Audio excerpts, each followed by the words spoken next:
പങ്കാളികൾ പരസ്പര സ്നേഹവും വിശ്വാസവും പുലർത്തുക എന്നത് ദാമ്പത്യ ജീവിതത്തിന്റെ അടിസ്ഥാനമാണ്. എന്നാൽ ചിലർ ഇത് പാലിക്കുകയില്ലെന്ന് മാത്രമല്ല, പങ്കാളികളെ ലൈംഗിക ആവശ്യത്തിന് മാത്രമുള്ള ഉപാധികളായി കാണുകയും ചെയ്യും. ഇത്തരക്കാർ തങ്ങളുടെ മനോവൈകല്യങ്ങൾക്ക് യഥാസമയം ചികിത്സ തേടുകയും പ്രശ്നങ്ങൾക്ക് ഉചിതമായ പരിഹാരം കാണുകയുമാണ് വേണ്ടത്. അല്ലാതെ പങ്കാളികളെ തൻ്റെ വഴിക്ക് നടത്താനുള്ള ശ്രമം ഒടുവിൽ വലിയ പ്രശ്നങ്ങൾക്കാകും വഴിതെളിയുക. കൊല്ലത്തെ ഒരു യുവാവ് തൻ്റെ ഭാര്യയുടെ സ്വകാര്യ ചിത്രങ്ങൾ പകർത്തി പോൺ സൈറ്റുകൾക്ക് വിറ്റ സംഭവം ഏറെ വാർത്താ പ്രാധാന്യം നേടിയിരുന്നു. 4 വയസ്സുകാരിയായ മകൾക്ക് മുമ്പിലും ഇയാൾ ലൈംഗിക വൈകൃതം കാണിച്ചെന്നും ഭാര്യമാരെ കൈമാറുന്ന ചില സംഘങ്ങളുമായി യുവാവിന് ബന്ധമുണ്ടെന്നും ഭാര്യ ആരോപിച്ചു. ഒളിവിൽ കഴിഞ്ഞ പ്രതിയെ ഒടുവിൽ പോലീസ് പിടികൂടി. ആ വാർത്തയുടെ വിശദാംശങ്ങളാണ് പോലീസ് പെട്രോളിൽ ആദ്യം. സ്വാഗതം.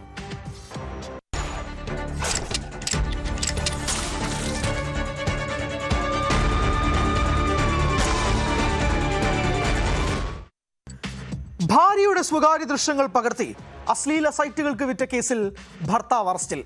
കൊല്ലം കൊട്ടിയം പോലീസാണ് യുവാവിനെ അറസ്റ്റ് ചെയ്തത്. പ്രായപൂർത്തിയാകാത്ത മകളുടെ മുമ്പിൽ ലൈംഗിക വൈകൃതം കാണിച്ചെന്ന പരാതിയെ തുടർന്ന് ഇയാൾക്കെതിരെ പോക്സോ കേസും രജിസ്റ്റർ ചെയ്തിരുന്നു. പങ്കാളികളെ കൈമാറ്റം ചെയ്യുന്ന ചില ഗ്രൂപ്പുകളുമായി ഇയാൾക്ക് ബന്ധമുണ്ടെന്നായിരുന്നു ഭാര്യയുടെ ആരോപണം. ഇക്കാര്യങ്ങളെല്ലാം പോലീസ് പരിശോധിച്ചു വരികയാണ്. പ്രതിയെ വിശദമായി ചോദ്യം ചെയ്യാനാണ് പോലീസിന്റെ തീരുമാനം. ഇയാളുടെ മൊബൈൽ ഫോൺ അടക്കം പിടിച്ചെടുത്ത് ശാസ്ത്രീയ പരിശോധനയ്ക്ക് വിധേയമാക്കാനും തീരുമാനിച്ചിട്ടുണ്ട്.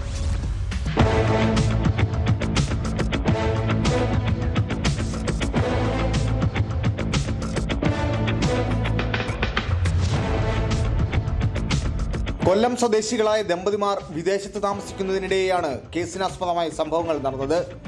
ഭാര്യയുടെ എതിർപ്പ് അവഗണിച്ച് കിടപ്പറ ദൃശ്യങ്ങൾ മൊബൈൽ ഫോണിൽ പകർത്തിയെന്നാണ് പരാതി. പിന്നീട് ഈ ദൃശ്യങ്ങൾ അശ്ലീല സൈറ്റുകൾക്ക് വിൽപ്പന നടത്തിയെന്നും യുവതി പോലീസിന് മൊഴി നൽകി. സംഭവം അറിഞ്ഞതോടെ ഭർത്താവിന് കൗൺസിലിംഗ് നൽകാനും യുവതി ശ്രമിച്ചിരുന്നു. ആദ്യഘട്ടത്തിൽ കൗൺസിലിംഗിന് പോയെങ്കിലും പിന്നീട് ഇയാൾ ഭാര്യയെ ക്രൂരമായി മർദ്ദിച്ചു. തുടർന്നാണ് യുവതി കൊട്ടിയം പോലീസിൽ പരാതി നൽകിയത്.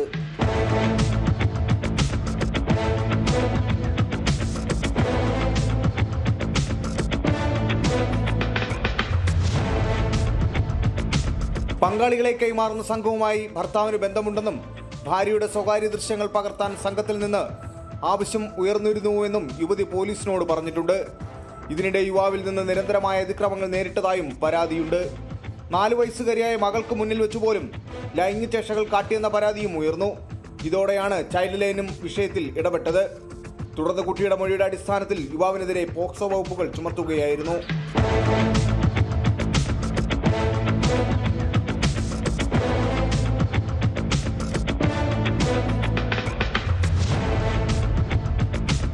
ഭാര്യയുടെ പരാതിയിൽ അന്വേഷണം നടത്തിയ കൊട്ടിയം പോലീസ് ദിവസങ്ങൾക്ക് ശേഷമാണ് യുവാവിനെ അറസ്റ്റ് ചെയ്തത്.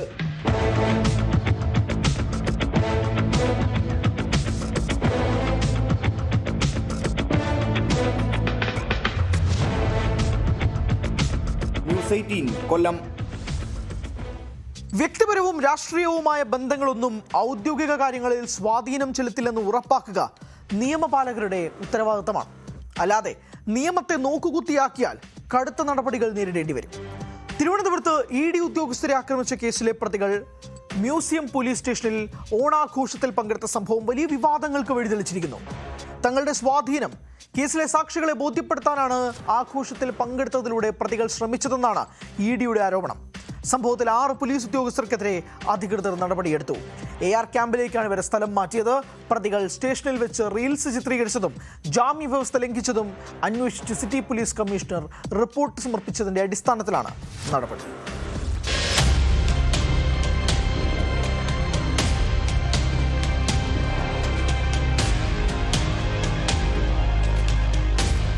തിരുവനന്തപുരം മ്യൂസിയം പോലീസ് സ്റ്റേഷനിൽ ED ഉദ്യോഗസ്ഥരെ ആക്രമിച്ച കേസിലെ പ്രതികൾ ഓണാഘോഷത്തിൽ പങ്കെടുത്ത സംഭവം വൻ വിവാദമായിരുന്നു.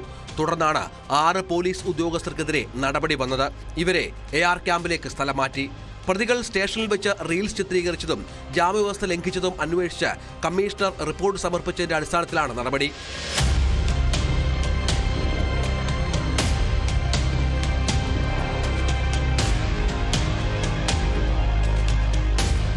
ED ഉദ്യോഗസ്ഥരെ ആക്രമിച്ച കേസിന്റെ അന്വേഷണ ചുമതലയുള്ള മ്യൂസിയം പോലീസ് സ്റ്റേഷനിൽ ശനിയാഴ്ച സംഘടിപ്പിച്ച ഓണാഘോഷത്തിലാണ് കേസിലെ ചില പ്രതികളും പങ്കെടുത്തത്.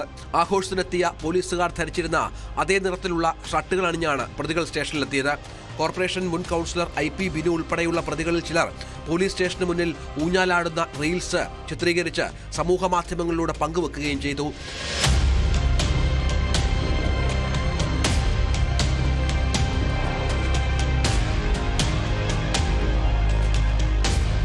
സംഭവത്തിൽ അതൃപ്തി അറിയിച്ച് പോലീസ് മേധാവി കത്തയക്കാനാണ് EDയുടെ തീരുമാനം. സംസ്ഥാന പോലീസ് മേധാവിക്ക് ED അഡീഷണൽ ഡയറക്ടർ ഇത് സംബന്ധിച്ച് കത്ത് നൽകും. ഉന്നത സ്വാധീനം വ്യക്തമാക്കാനാണ് പ്രതികൾ ശ്രമിച്ചതെന്നാണ് EDയുടെ വിലയിരുത്തൽ. സ്റ്റേഷനിലെ റീൽസ് ചിത്രീകരണം കേസിലെ സാക്ഷികളെ ഭീഷണിപ്പെടുത്താനാണെന്ന് വിമർശനമുണ്ട്.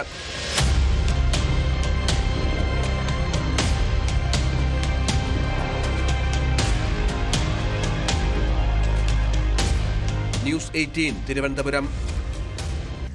ആലപ്പുഴ കരുവാറ്റയിലെ വയോധികന്റെ കൊലപാതകം മനുഷ്യ മനസാക്ഷിയെ മരവിപ്പിച്ച കേസാണ്.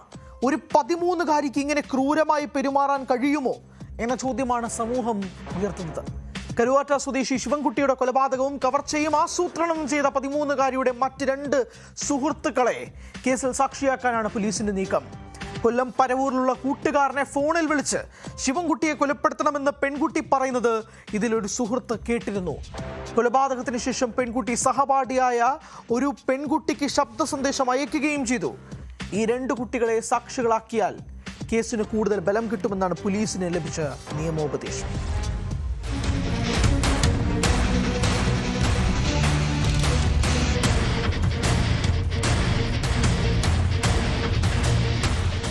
കൊലപാതകം നടക്കുന്ന ദിവസം പെൺകുട്ടി ഒരു സുഹൃത്തിന്റെ വീട്ടിലാണ് താമസിച്ചിരുന്നത്. ഇവിടെ നിന്നാണ് കൊല്ലം പരവൂരിലുള്ള കൂട്ടുകാരനെ ഫോണിൽ വിളിച്ച് ശിവൻകുട്ടിയെ കൊല്ലണമെന്ന് പറഞ്ഞത്. ഇത് കേട്ട സുഹൃത്ത് പെൺകുട്ടിയെ പിന്തിരിപ്പിക്കാൻ ശ്രമിച്ചിരുന്നു. കൊലപാതകത്തിന് ശേഷം പെൺകുട്ടി സഹപാഠിയായ കൂട്ടുകാരിക്ക് അത് സംബന്ധിച്ച ശബ്ദ സന്ദേശം അയച്ചിരുന്നു. അയാൾ ചത്തുകിടപ്പുണ്ട് എന്ന തരത്തിലായിരുന്നു സന്ദേശം. ഇവരെ 2പേരെയും കേസിൽ സാക്ഷികളാക്കാനാണ് പോലീസിന്റെ നീക്കം. 13-കാരിയായ 1-ാം പ്രതിയെ വിശദമായി ചോദ്യം ചെയ്യാനും പോലീസ് തീരുമാനിച്ചിട്ടുണ്ട്. കോഴിക്കോട് ഒബ്സർവേഷൻ സെന്ററിലെത്തി സൈക്കോളജിസ്റ്റിന്റെയും ജുവനൈൽ ജസ്റ്റിസ് ബോർഡ് നിയോഗിക്കുന്ന വിദഗ്ധ മെഡിക്കൽ സംഘത്തിന്റെയും സാന്നിധ്യത്തിൽ മൊഴി രേഖപ്പെടുത്താനാണ് തീരുമാനം.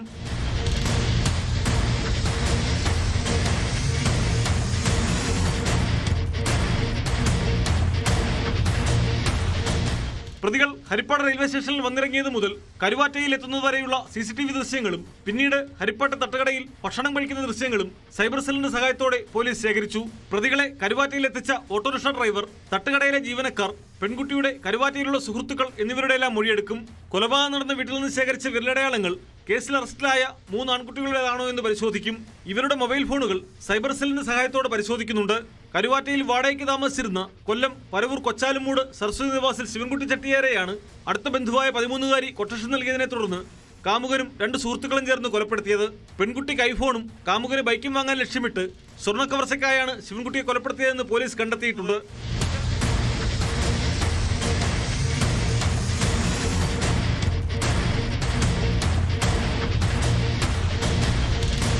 ന്യൂസ് 18 ഹരിപ്പാട്. ഗുണ്ടകളും ക്രിമിനലുകളും നാട്ടിൽ അഴിഞ്ഞാടുകയാണ്.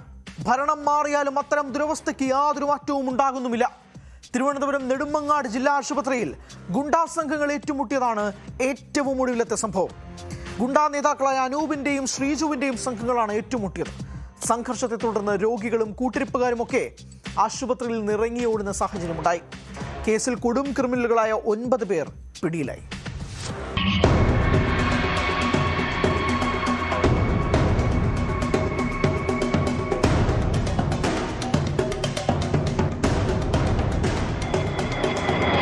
ഞായറാഴ്ച അർദ്ധരാത്രിയോടെയാണ് സംഭവം. ഗുണ്ടാ നേതാക്കളായ അനൂപിന്റെയും ശ്രീജുവിന്റെയും സംഘങ്ങളാണ് നെടുമങ്ങാട് ജില്ലാ ആശുപത്രിയിൽ ഏറ്റുമുട്ടിയത്.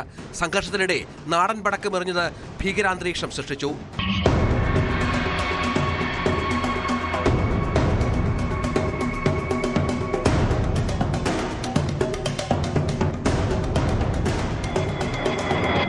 ആശുപത്രി വളപ്പിൽ പ്രശ്നം സൃഷ്ടിച്ച ആക്രമണത്തിന് ശേഷം പ്രതികൾ സ്ഥലത്ത് നിന്ന് കടന്നു കളഞ്ഞു. പരിഭ്രാന്തരായ രോഗികളും കൂട്ടിരിപ്പുകാരും ഡോക്ടർമാരും ബഹളം കേട്ട് പുറത്തേക്കോടുന്ന സാഹചര്യവുമുണ്ടായി. ആംബുലൻസ് വിറ്റതുമായി ബന്ധപ്പെട്ട സാമ്പത്തിക തർക്കമാണ് സംഭവത്തിന് കാരണമെന്നാണ് പ്രാഥമിക വിവരം. ആക്രമണവുമായി ബന്ധപ്പെട്ട് അനൂപ്, ശ്രീജു, ഷിജിൽ, ഹരികൃഷ്ണൻ, കൃഷ്ണൻ, ഉണ്ണി, രാജേഷ്, സാദിഖ്, സുരഫിൻ എന്നിവരെ പോലീസ് അറസ്റ്റ് ചെയ്തു. പിടിയിലായവരെല്ലാം കൊടും ക്രിമിനലുകളാണെന്ന് പോലീസ് പറഞ്ഞു. ഒളിവിൽ പോയ 2 പേർക്കായി അന്വേഷണം ഊർജിതമാക്കി. പിടിയിലായ പ്രതികളെ നെടുമങ്ങാട് കോടതിയിൽ ഹാജരാക്കും.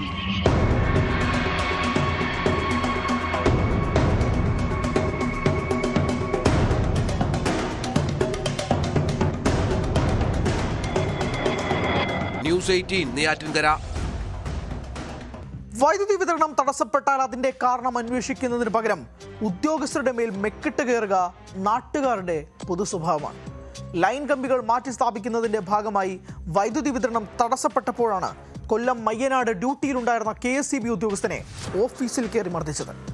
മർദ്ദനം നടന്ന ദിവസങ്ങൾ പിന്നിട്ടിട്ടും പോലീസിന് പ്രതിയെ പിടികൂടാനായിട്ടില്ല. കൂട്ടിക്കട സ്വദേശിയായ യുവാവാണ് ഉദ്യോഗസ്ഥനെ മർദ്ദിച്ചതെന്നാണ് പരാതി. പ്രതിക്കായി അന്വേഷണം ഊർജിതമാക്കിയെന്നാണ് പോലീസ് പറയുന്നത്.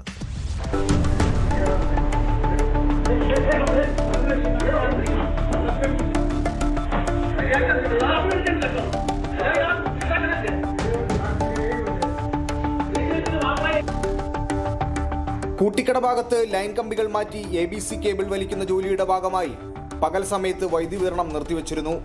ജോലി പൂർത്തിയായതിന് പിന്നാലെ വൈദ്യുതി വിതരണം പുനഃസ്ഥാപിക്കുന്നതുമായി ബന്ധപ്പെട്ട തർക്കമാണ് ഓഫീസിൽ കയറിയുള്ള അതിക്രമത്തിൽ കലാശിച്ചത്.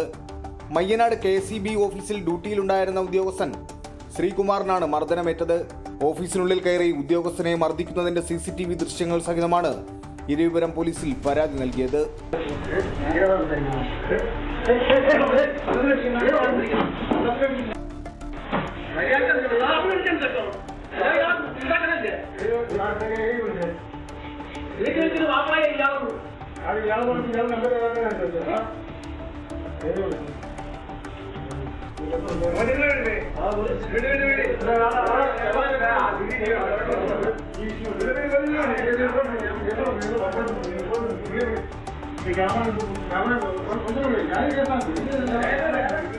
സംഭവത്തിൽ കേസ് രജിസ്റ്റർ ചെയ്തെങ്കിലും മർദ്ദനം നടന്ന് ദിവസങ്ങൾ കഴിഞ്ഞിട്ടും പ്രതിയെ കണ്ടെത്താനായിട്ടില്ല. പ്രതിക്കായി അന്വേഷണം തുടരുകയാണെന്ന് പോലീസ് അറിയിച്ചു.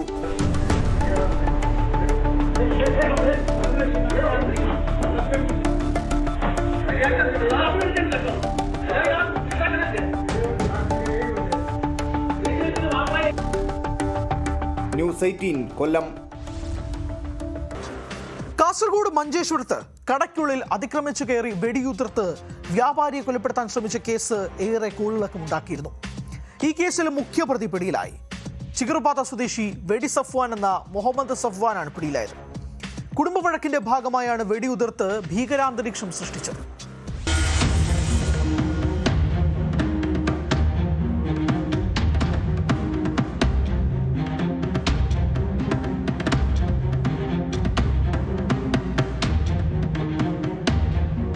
മഞ്ചേശ്വരം മിയാപദവ് ഭട്യപദവിലെ ജനറൽ സ്റ്റോർസ് ഉടമയായ ഷുഹൈബ് മൊയിൻ ഷെയ്ഖിനെ കടയിൽ കയറി ഭീഷണിപ്പെടുത്തി 2 തവണ വെടിയുതിർത്ത കേസിലാണ് ഒരാഴ്ച പിന്നിടുമ്പോൾ ഒരാൾ അറസ്റ്റിലാകുന്നത്. പട്ടാപ്പകൽ നടന്ന സംഭവത്തിന് പിന്നാലെ ഗുണ്ടാ സംഘം വീണ്ടും തലപൊക്കുന്നതായ ആശങ്ക ഉയർന്നിരുന്നു. 2 അംഗ സംഘം കാറിലെത്തിയാണ് വ്യാപാരിയെ ഭീഷണിപ്പെടുത്തിയത്. നിരവധി കേസുകളിൽ പ്രതിയായ മിയാപദവ് റഹീം, ഖാദർ, മദങ്കൽ എന്നിവരാണ് വെടിയുതിർത്തത്. ഈ സംഘത്തിലുണ്ടായിരുന്ന ആളാണ് പോലീസ് പിടിയിലായ മുഹമ്മദ് സഫ്വാൻ. ഷുഹൈബ് മൊയിൻ ഷെയ്ഖിന്റെ സഹോദരി ഭർത്താവ് അബൂബക്കർ സിദ്ദിഖും കേസിൽ പ്രതിയാണ്.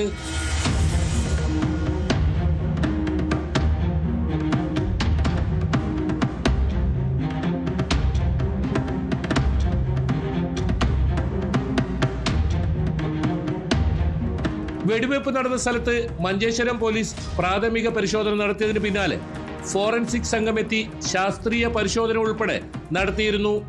വെടിവെപ്പുമായി ബന്ധപ്പെട്ട തെളിവുകൾ ശേഖരിക്കുന്നതിന്റെ ഭാഗമായാണ് പരിശോധന നടത്തിയത്. സംഭവ സ്ഥലത്തു നിന്ന് ലഭിച്ച തെളിവുകളും സാക്ഷിമൊഴികളും കേസന്വേഷണത്തിൽ നിർണായകമാകുമെന്ന് പോലീസ് കരുതുന്നു. ഇതിനിടയിലാണ് ഒളിവിലായ പ്രതികളിൽ ഒരാൾ പിടിയിലായത്. കുടുംബ വഴക്കിന്റെ ഭാഗമായാണ് ഭീഷണി ഉണ്ടായതെന്ന് നേരത്തെ പോലീസിന് വിവരം ലഭിച്ചിരുന്നു. എന്നാൽ തോക്കുപയോഗിച്ചുള്ള ഭീഷണി ഉണ്ടായതിനാൽ ഈ മേഖലയിൽ നേരത്തെ കേസുകളിൽപ്പെട്ടവരെ ഉൾപ്പെടെ പോലീസ് നിരീക്ഷിക്കുന്നുണ്ട്.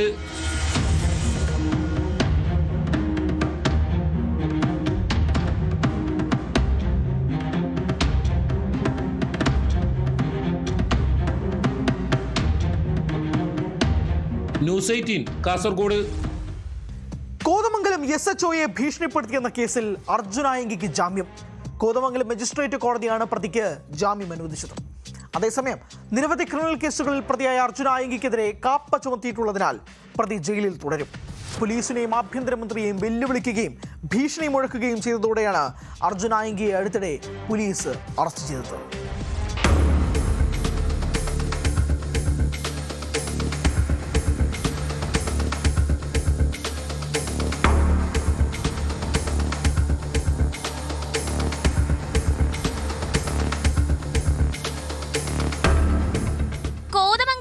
SHOയെ ഭീഷണിപ്പെടുത്തിയ കേസിലാണ് അർജുൻ ആയങ്കിക്ക് കോടതി ജാമ്യം അനുവദിച്ചത്. സമൂഹ മാധ്യമങ്ങളിലൂടെ വധഭീഷണി മുഴക്കുകയും അധിക്ഷേപിക്കുകയും ചെയ്തു എന്നാണ് case. Kothamangalam judicial first class magistrate കോടതിയാണ് ആയങ്കിക്ക് ജാമ്യം അനുവദിച്ചത്. എന്നാൽ കാപ്പ ചുമത്തി കരുതൽ തടങ്കലിൽ അടച്ചതിനാൽ ആയങ്കിക്ക് ജയിലിൽ നിന്ന് പുറത്തിറങ്ങാനാവില്ല.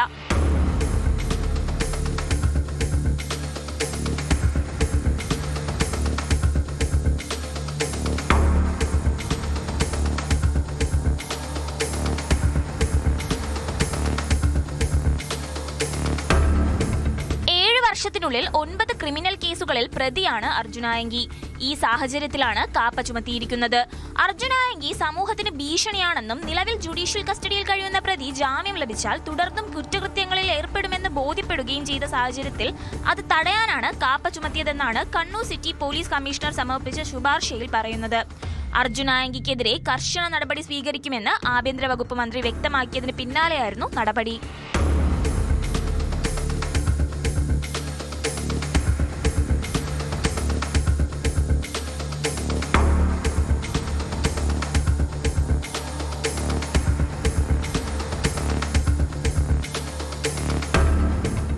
സൈബർ ക്രൈം പോലീസ് രജിസ്റ്റർ ചെയ്ത കേസിൽ കഴിഞ്ഞ ദിവസം തലശ്ശേരി CJM കോടതിയും അർജുൻ ആയങ്കിക്ക് ജാമ്യം അനുവദിച്ചിരുന്നു. ആഭ്യന്തരമന്ത്രിയെയും പോലീസ് ഉദ്യോഗസ്ഥരെയും ഭീഷണിപ്പെടുത്തിയ കേസുകൾക്ക് പുറമെ സ്വർണം പൊട്ടിക്കൽ, സ്വർണം കടത്തൽ തുടങ്ങിയ കേസുകളും അർജുൻ ആയങ്കിക്കെതിരെയുണ്ട്.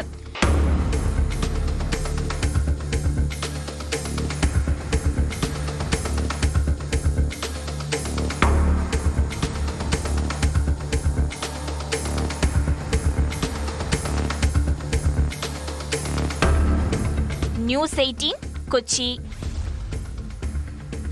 കണ്ണൂർ അഞ്ചരക്കണ്ടി ഡെന്റൽ കോളേജിലെ 1ാം വർഷ വിദ്യാർത്ഥി നിതിൻ രാജിന്റെ മരണത്തിൽ പ്രതിയായ ഡോക്ടർ റാമിന്റെ അറസ്റ്റിൽ വീഴ്ച വരുത്തിയത് പോലീസ് ഏറെ പഴികെട്ട സംഭവമാണ്.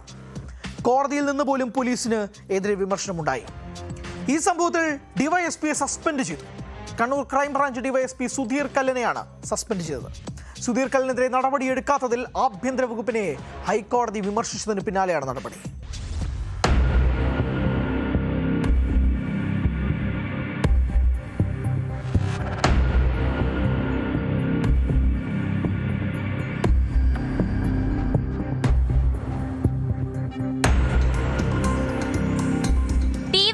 സുധീർ കല്ലൻ ഇപ്പോഴും സർവീസിൽ തുടരുന്നത് ആഭ്യന്തര വകുപ്പിന്റെ പരാജയമാണെന്നായിരുന്നു ഹൈക്കോടതിയുടെ വിമർശനം.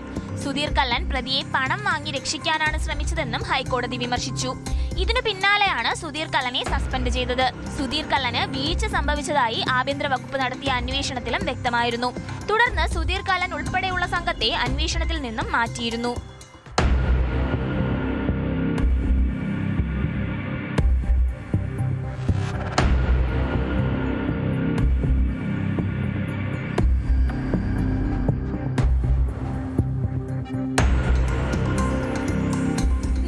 ജീവനൊടുക്കിയ കേസിൽ പ്രതിയായ ഡോക്ടർ MK റാമിനെ ക്രൈംബ്രാഞ്ച് ഡിവൈഎസ്പിയായ സുധീർ കല്ലന്റെ നേതൃത്വത്തിലായിരുന്നു കുടകിൽ നിന്നും അറസ്റ്റ് ചെയ്തത്. അറസ്റ്റിന്റെ കാരണം രേഖാമൂലം പ്രതിയെ അറിയിക്കുന്ന നടപടിയായ ഗ്രൗണ്ട് ഓഫ് അറസ്റ്റിലായിരുന്നു വീഴ്ച വരുത്തിയത്. ഇത് പ്രതിഭാഗം കോടതിയിൽ ചൂണ്ടിക്കാട്ടിയതിനെ തുടർന്ന് ഡോക്ടർ റാമിനെ തലശ്ശേരി കോടതി വിട്ടയച്ചു. കോടതിയിൽ അപേക്ഷ നൽകിയ ശേഷം വീണ്ടും റാമിനെ അറസ്റ്റ് ചെയ്ത് മുഖം രക്ഷിക്കുകയാണ് പോലീസ് ചെയ്തത്. ഇതെല്ലാം ആഭ്യന്തര വകുപ്പിന് തന്നെ നാണക്കേടായി മാറിയിരുന്നു. സംഭവത്തിൽ ക്രൈംബ്രാഞ്ച് എസ്പിയെയും ഡിവൈഎസ്പി സുധീർ കല്ലനെയും ഹൈക്കോടതി ജഡ്ജി ബദറുദ്ദീൻ ചേംബറിൽ വിളിച്ചു വരുത്തി വിമർശിക്കുകയുണ്ടായി. മലപ്പുറം ക്രൈംബ്രാഞ്ച് SP MP മോഹനചന്ദ്രന്റെ നേതൃത്വത്തിലുള്ള സംഘമാണ് ഇപ്പോൾ കേസ് അന്വേഷിക്കുന്നത്.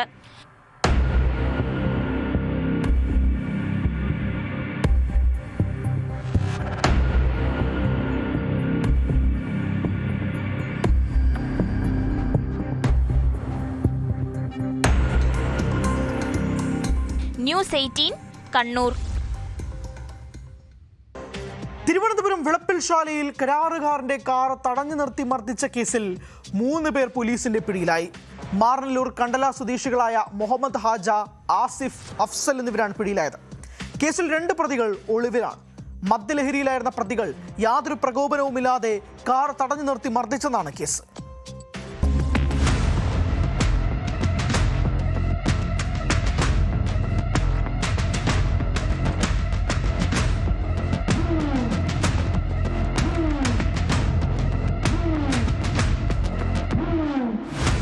വിളപ്പിൽശാലയിൽ കരാറുകാരൻ സഞ്ചരിച്ച കാർ തടഞ്ഞു നിർത്തി ക്രൂരമായി മർദ്ദിച്ച കേസിലാണ് 3 പ്രതികൾ പിടിയിലായത്.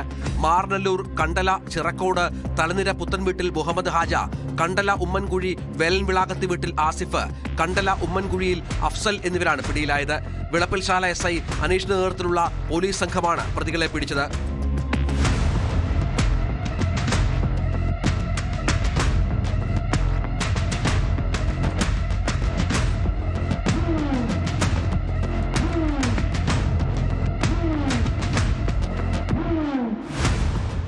കാട്ടാക്കട ഗുരുമന്ദിരത്തിന് സമീപത്ത് നിന്നാണ് പോലീസ് പ്രതികളെ പിടികൂടിയത്. ഈ മാസം 10-ന് വിളപ്പിൽശാല പുറ്റുമേൽക്കോണം ജംഗ്ഷനിലായിരുന്നു കേസിനാസ്പദമായ സംഭവം. ഗവൺമെന്റ് കരാറുകാരൻ ഊറ്റുകുഴി നസീമ മൻസിലിൽ നൂർ മുഹമ്മദിനെയാണ് പ്രതികൾ മർദ്ദിച്ചത്. കാട്ടാക്കടയിൽ നിന്ന് വിളപ്പിൽശാലയിലേക്ക് വരികയായിരുന്നു നൂർ മുഹമ്മദ്.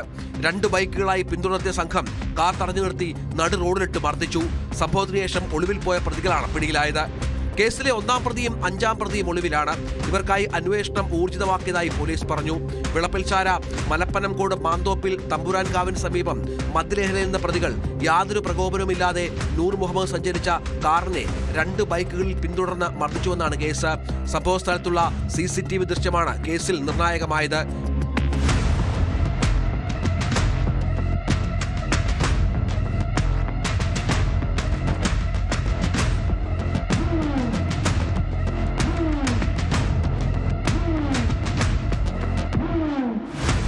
ന്യൂസ് 18 നെയ്യാറ്റിൻകര.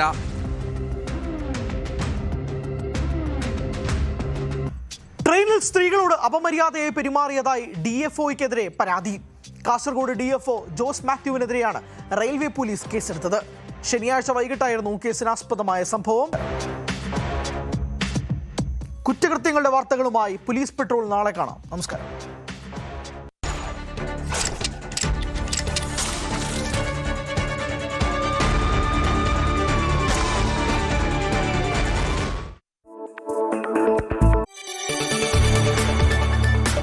കൂടുതൽ വാർത്തകൾക്ക് news 18 Keralam YouTube channel subscribe ചെയ്യുക.